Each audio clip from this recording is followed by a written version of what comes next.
3 मार्च 2025 है। Problem of the leet code के तौर पे आपको दिया गया है प्रॉब्लम नंबर 2161, जिसका नाम है partition array according to given pivot element. तो इसमें आपको एक क्वेश्चन ये कर रहा है, मीडियम लेवल क्वेश्चन है।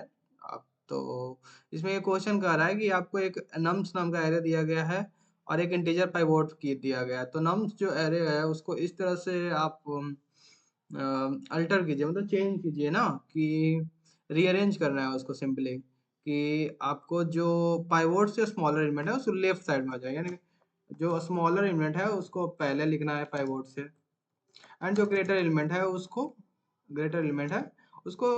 राइट साइड में लिखना है, यानी कि उसके पाइवट से आगे लिखना है। तो कंडीशन के नाम पे ये 3 कंडीशंस हैं, यही कंडीशंस हैं। तो पहला कंडीशन ये है कि आप जो पाइवट से स्मॉलर है, पहला कंडीशन ये है हमारा, जो पाइवट से स्मॉलर एलिमेंट है उसको क्या करना है कि पाइवट से पहले लिखना है।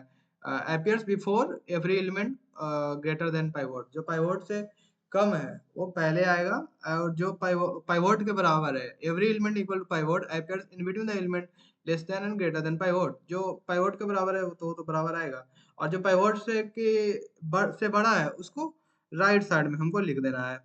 वो बाद में आएगा पाइवट के, यानी कि राइट साइड में आएगा, एरे के राइट साइड में। और वो ये इस तरह से काम करना है ना कि वो रिलेटिव ऑर्डर को मेंटेन करते हुए। रिलेटिव ऑर्डर का मीन्स हो गया कि अगर आपके पास ये है, कोई मतलब एक एरे है, -3 हो गया, 4 हो गया, 3 हो गया और 2 हो गया, और पाइवोट एलिमेंट अगर दो है तो अगर इसको रीअरेंजमेंट किया जाए तो आप सिंपली समझे कि हमको पहले क्या लिखना है, स्मॉलर एलिमेंट लिखना है, तो पहले -3 लिखना पड़ेगा।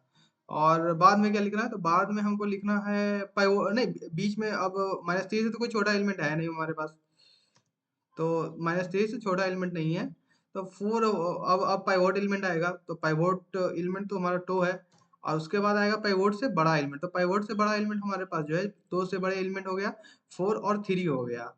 तो 2 के बाद क्या आएगा, 2 के बाद 4 और 3 आएगा, मतलब 2 के बाद 4 और 3 आएगा जो बड़े हैं। तो ये हम इस तरह से लिखे हैं ना कि ऑर्डर मेंटेन है, यानी कि ये हम नहीं कर सकते, मतलब 2 से बड़ा है तो इस तरह से भी तो नहीं हम लिख सकते ना, -3, 2, 3, 3 और 4। बट नहीं, अगर 3 अगर पहले आ गया 4 को, तो ओरिजिनल एरे के अकॉर्डिंग ये ऑर्डर मेंटेन नहीं होगा। तो इस तरह से करना है कि ऑर्डर मेंटेन होना है, यानी कि जैसा आप देख सकते हैं कि ग्रेटर एलिमेंट 2 से बड़ा एलिमेंट 4 भी है और 3 भी है, लेकिन 4 क्या 3 से पहले आया, तो आउटपुट रिजल्ट में ये मेरा आउटपुट है, आउटपुट रिजल्ट में देख सकते हैं कि वो पहले आया है। तो ये ऑर्डर को मेंटेन किए हुए हमारा जो फाइनल आउटपुट है ना, वो ऑर्डर को मेंटेन किया, यानी जो एलिमेंट पहले आया है जिस एलिमेंट से, उससे उसको पहले लिखना है ग्रेटर के केस में, और स्मॉलर के केस में भी वही, जो जो जिस तरह से आया है, यानी पाइवोट से जिस तरह से आया है स्मॉलर एलिमेंट, वो इस तरह से लिखते जाना है उस आउटपुट को। तो सिंपली इसका पहला अप्रोच तो ये है कि आप 3 को लूप लगाइए, 3 को वेक्टर बनाइए, 3 बार लूप चलाइए, ये 3 को वेक्टर बनाइए, और हर वेक्टर में फाइंड आउट कीजिए कि पाइवोट एलिमेंट कितने हैं, फिर कितने एलिमेंट, और जो एलिमेंट पाइवोट से कम है उसको एक वेक्टर में इंसर्ट कराइए, दूसरा वेक्टर में जो पाइवोट से बड़े एलिमेंट है उसको इंसर्ट कराइए, और दोनों को जोड़ करके बीच में पाइवोट एलिमेंट को इंसर्ट करा दीजिए। सिंपली ये तो हो सकता, टाइम कॉम्प्लेक्सिटी इसका ज़्यादा हो सकता है, और स्पेस कॉम्प्लेक्सिटी भी थोड़ा लेंदी हो जाना है।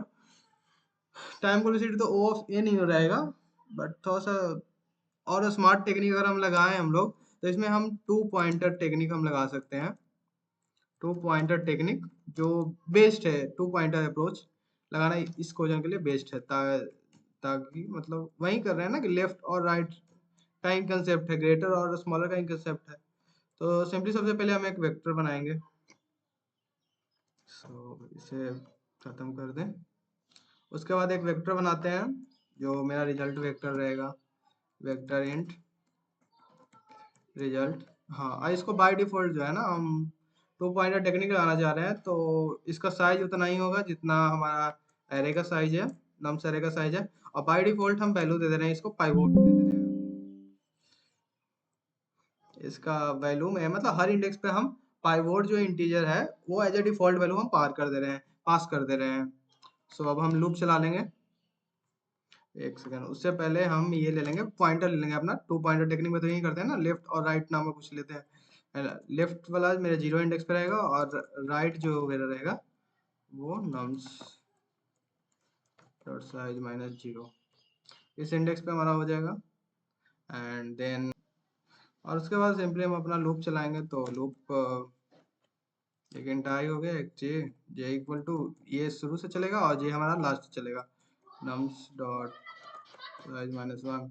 एंड उसका ये हमारा इनिशियलाइजेशन हो गया। उसके बाद हमारा कंडीशन रहेगा, कंडीशन में यही रहेगा कि हाँ वही नम्स डॉट साइज से I is less than I is greater than नम्स डॉट, एक सेकेंड,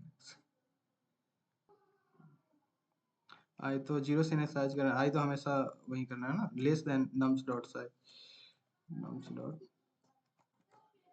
डॉट साइज। और उसके बाद एक और कंडीशन, हाँ उसके बाद अपडेशन होगा हमारे। तो ये तो जे लास्ट लास्ट पॉइंटर को इटरेट पॉइंटर पे है, तो ये तो माइनस होगा, वो प्लस हो जाएगा। तो सिंपली हम पहला स्मॉलर के लिए हम कोड लिखेंगे कि अगर अगर नम्स का आई, टू पॉइंटर टेक्निक लगा रहे हैं, अगर नम्स का आई जो है पाइवोट से कम है, पाइवोट से कम है, वेट, लेस देन पाइवोट। ये सिंपली किसका कोड है, ये हमारे पास स्मॉलर का है, स्मॉलर फाइंड आउट कर रहे हैं स्मॉलर एलिमेंट। नम्स का आई अगर पाइवोट से कम है तो हमें क्या करना है कि उसको लेफ्ट साइड में कर देंगे। यहाँ पे जैसा लिखे है ना, पाइवोट वाले को क्या करना है, जो स्मॉलर है उसको लेफ्ट साइड में लिखना है। तो लेफ्ट साइड में लेफ्ट को हम 0 से लिए ही है, तो यहाँ पे ये सिंपली कर दें कि हाँ रिजल्टेंट वेक्टर के अंदर में रिजल्ट ऑफ लेफ्ट, लेफ्ट ये वैल्यू इंसर्ट करने के बाद वो अपडेट भी कर देगा अपने आप को, एक मतलब एक इंडेक्स बढ़ा देगा अगला इंडेक्स पे वैल्यू, नया वैल्यू लेने के लिए। तो लेफ्ट प्लस प्लस पे और वैल्यू हमारा वही नम्स का वैल्यू चला जाएगा। ठीक है, ये हमारा स्मॉलर का केस हो गया। और सेम अगर हम ग्रेटर एलिमेंट अगर हमको मिलता है, अगर नम्स ऑफ जे हम लास्ट से फाउंड आउट कर रहे हैं, क्योंकि हमको रिलेटिव ऑर्डर को मेंटेन करना है। तो ऑर्डर को मेंटेन करने के लिए सिंपली यही कर रहे हैं, जो ग्रेटर स्मॉलर एलिमेंट है उसको हम लेफ्ट से चल रहे हैं, जो ग्रेटर एलिमेंट हमको मिलेगा वो राइट से चलेगा, राइट से जो बड़ा एलिमेंट मिलेगा वो मतलब सबसे लास्ट इंडेक्स में हमको इंसर्ट करा देंगे। सिंपली यही बोले कि हमारे पास अगर ये है, ये एरे है, तो हमको लास्ट पहला एलिमेंट कौन मिलेगा, 3 मिलेगा। जो जे इंडेक्स पे पहला एलिमेंट 3 मिलेगा लास्ट में, जो पाइवोट से बड़ा है तो उसको सबसे लास्ट में, यानी कि राइट पॉइंट पे, जो राइट मेरे पास इंटीजर है जो वहां पे हम इंसर्ट करा देंगे राइट, राइट इंडेक्स पे।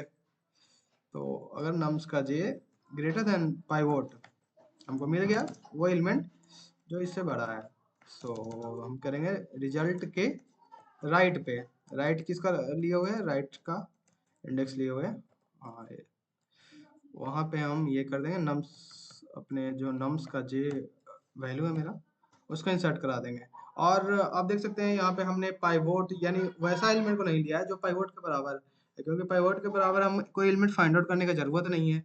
इसमें 3 ही तरह का एलिमेंट हो सकते हैं, एक वैसा एलिमेंट मिलेगा जो पाइवोट से बड़ा है, एक दूसरा एलिमेंट वो मिलेगा जो पाइवोट से छोटा है, और जो तीसरा एलिमेंट वो मिलेगा जो पाइवोट के बराबर है। जो तो लेकिन जो पाइवोट के बराबर एलिमेंट रहेगा उसके लिए कंडीशन इसलिए चलाने की जरूरत नहीं है, क्योंकि हम बाय डिफॉल्ट हर एलिमेंट को पाइवोट के बराबर, पाइवोट से के बराबर इनिशियलाइज कर दे रहे हैं अपने रिजल्टेड वेक्टर में।